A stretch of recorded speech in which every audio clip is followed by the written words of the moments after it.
Hello everyone, it's August 17th, a cloudy summer day here in Seoul. I'm Sun Ji-ae, and these are your top stories.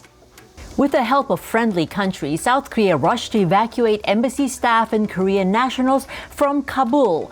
The move followed the temporary closing of the embassy in Afghanistan. The decision to transport personnel to a third country in the Middle East came on Sunday amid the Taliban's swift taking of the Afghan capital. In fact, Korea was in the midst of an emergency virtual meeting between Seoul and the embassy in Afghanistan to discuss the security conditions when the ambassador received a message from allied sources to quickly head to the airport. Shortly afterwards, all Korean diplomats were pulled out of Kabul, except a small number, including the ambassador, to help one remaining Korean national evacuate. Since May, the ministry has asked Korean nationals in Afghanistan to leave, while Koreans have been banned from traveling to the war-torn country without government approval since 2007.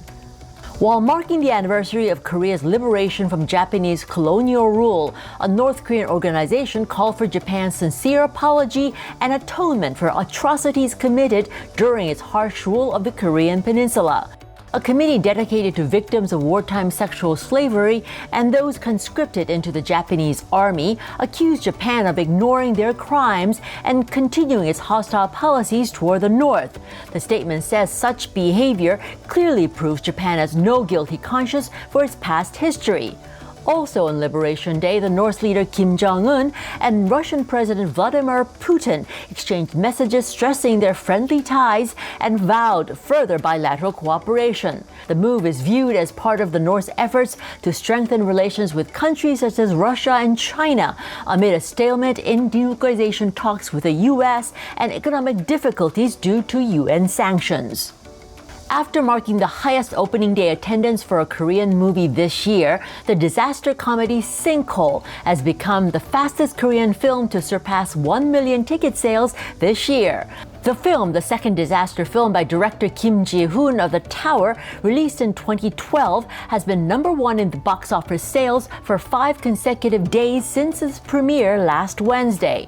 Starring well-known actors such as Lee Kwang-soo, Sinkhole is the story of a group of people stuck inside a small apartment building that is swallowed by a giant sinkhole. Another Korean summer blockbuster, Escape from Mogadishu, is receiving good reviews from film showings in the U.S. and is set to be distributed in 50 countries around the world. Directed by Yoo Seung-hwan, the film follows the true story of South and North Korean diplomats during the Somalian Civil War in 1991. And those were your top stories. Stay safe, everyone, and remember to subscribe to Korea Now. Sun Ji-ae out.